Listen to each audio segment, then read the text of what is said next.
When you talk about Russ, AD, and LeBron, not the greatest output for three stars that will be future Hall of Famers someday. Between the three of them, only played 21 games, went 11-10 in those numbers. By the way, the Lakers, of course, missing the playoffs, 33-49. Injuries across the board from the biggest stars. But when it comes to Russ, he's opting in to stay out there with the Lakers. For more on this, I want to bring in Mr. Pick and Roll, Avery Johnson, and your reaction there. I mean, 47 reasons or 47 million reasons why Russ is staying out there in L.A. Your reaction to that? Yeah, no surprise. Again, there was no market for him to become an unrestricted free agent and decline his option. So this was the next best thing. And when you look at those numbers that you showed, that's one of the things that Darvin Ham talked about in his press conference, the new coach of the Los Angeles Lakers, that he believes in Russ, and he believes that Russ can get back to playing the type of defense that he's played throughout his career. And then, offensively, just be relentless, as we're showing in the highlights, at attacking the paint, attacking the basket, not settling for those three-point shots, which led to his career worst shooting from behind the three-point line. So this, again, is no surprise. Darvin Ham really believes in Russell Westbrook, and we'll see if he can get it all turned around, because as you showed, they're only one game above 500 when Westbrook, LeBron, and AD are on the court, and they're going to have to be substantially better in the Western Conference, as deep and tough as it is in the Western Conference. Coach, you talked about it there. You know more better than any of us here when it comes to his game. He's a different point guard. He's one of those slash and diving guys that can get to the rim and get his shot. You mentioned the three-pointers. They were not there last year. Assuming he gets back to maybe a shade of what he was, maybe not the triple-double guy, but, of course, he's playing with two Hall of Famers there. What does this team look like with Russ back in the fold next season, assuming that they're all healthy? Well, even with Russ back in the fold now, he's got to do a better job of taking care of the ball. Remember, he was just a turnover machine throughout the entire season. We saw a little bit of that with Jason Tatum in the playoffs, and that didn't turn out so well for the Boston Celtics. So I just think ball security, taking care of the ball, not assuming that a guy's trying to throw him open like a quarterback does. You can't do that as a point guard. I played the position for 16 years. You got to hit a guy when he's open, on time, and on target.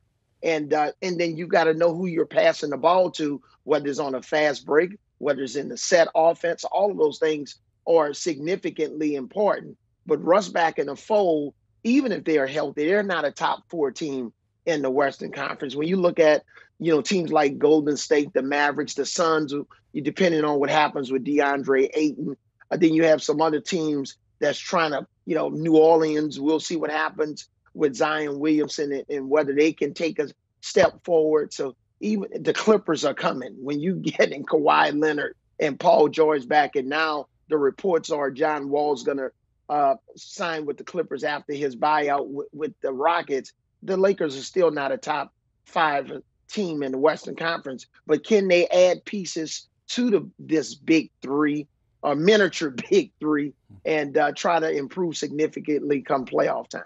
You you mentioned adding pieces there. Between the three of them, they'll account for $129.5 million their cap situation. In other words, not much wiggle room when trying to bring someone in. Of course, now Westbrook at $47 million. You got LeBron at $44.5, and then AD at $38. When you talk about the little wiggle room they have, I mean, what kind of pieces do they need? Because as we've seen with the Warriors winning this past year, it's about the others also helping out this team to possibly extend there in the Western Conference.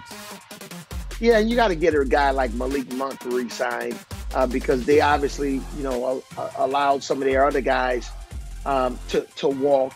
And when you look at only having the veterans minimum or the mid-level exception, there's not a lot that you can add. So you got to try to find guys that's trying to, that's been around the league for 3 or 4 years, and maybe, they got to take a reduction in salary to try to come in and be a piece for this team. There are not many of those guys out there that you can have a significant swing with. They did it a couple of years ago with J.R. Smith. So maybe a veteran guy that's going to take the veteran minimum. Maybe he's made enough money in his career. He just wants to win. He wants to be a part of a championship team. So that's the type of profile of a free agent that they're going to have to try to get involved with, especially come July 1st, because those guys, they move off the board pretty quickly. Coach, I'm curious, of course, now he has opted in with that $47 million. It was hard for them to try to move him last year, of course, during the season. But is there a chance maybe that, with him opting in, they can still try to move Russ, or is this the big three we're going to see upcoming season here? I think this is the big three we're going to see. It's awfully hard to move this type of salary, especially with the points per production is what I call it. How do you produce relative to your contract? And right now, Russ is not the same player. He's still a good player, but he's not a superstar anymore. And yeah, there's been years where he's been the best player on a non-playoff team, where he's had those triple doubles, or a team that got eliminated in the first round. But now you're playing with LeBron James and Anthony Davis when he's healthy. So it's not just the lack of production, it's the lack of attempts, because you're not going to shoot the ball 40 times and be able to get a triple double on 40 attempts because you're the best player on the team. So I just think in this situation, it's going to be hard to move this contract. You see how Kyrie Irving had to go back to the Nets. And I think both of these guys are going to just have to play out this last year and prove to people that they can not only be available, but that they can be productive. I appreciate it, as always. Avery Johnson tapping on the breaking news. Russell Westbrook exercising that $47 million opted to remain out there with the Lakers. Taking a look at it, we just mentioned the breakdown, $129.5 million between the big three out in LA. LeBron, $44.5 million, AD, $29, of course. And then also Russ at $47 million. You look at it, they're close to 30. AD will be 30, of course, but on the wrong side of 30 when you're looking at LeBron and Russ. A lot of production, a lot of injuries between these three. Only played 21 games last season, 11-10 in those contests, but did not make it into the postseason, as we just saw there for the Lakers. But we'll see. You never know. This could be the big three heading into next season. Do you want a sports network that delivers everything that matters about the game? The highlights, the picks, the instant analysis, no yelling, no fake debates, no politics. Hit the subscribe button and never miss a moment.